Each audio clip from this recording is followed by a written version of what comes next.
talking about dark Newcastle, and this very much would have been dark Newcastle, because we've got the quayside just there with ships coming in and sailors, many of them that hadn't seen Blighty for years at a time, looking for drink, looking for women, looking for a fight, looking for stealing something nice maybe.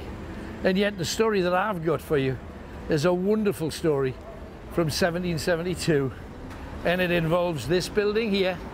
Some people over the years have called it the Red House, and it's that window right there.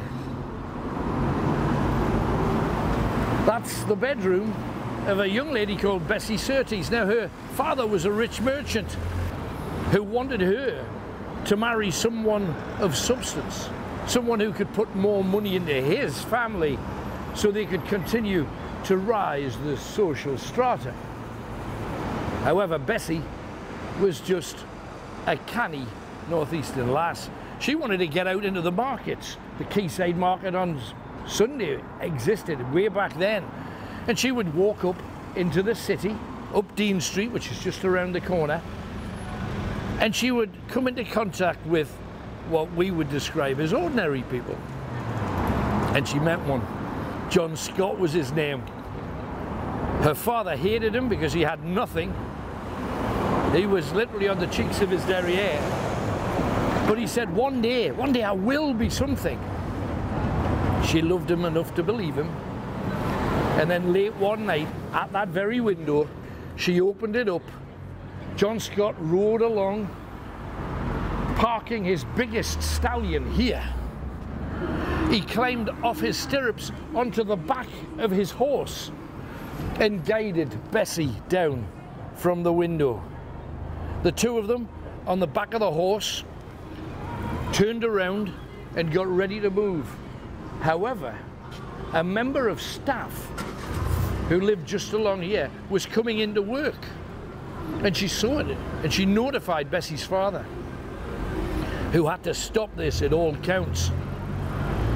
So he unleashed the hounds to come and chase them, and off they went in that direction.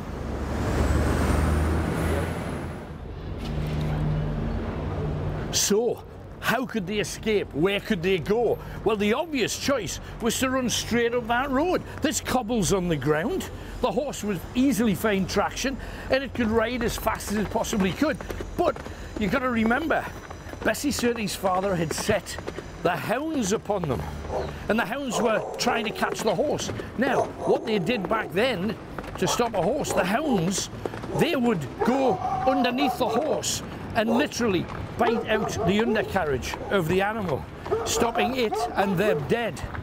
So John Scott had an idea. He was going to go up these. Now, back then they were just called the long stairs. They're now called the dog leap stairs, because those dogs chased after them and came perilously close to stopping them.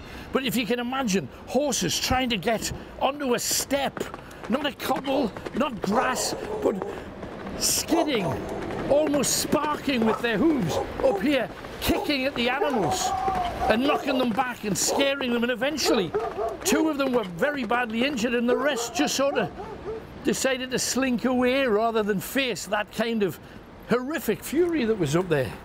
John Scott got to the top, looked back. There was no one coming after him, because those people on foot, they were getting 2 or 3 flights up, and they were puffing and panting. And to be honest, I've only come down one, and I'm on the verge of that too. So he got to the top and he was freed.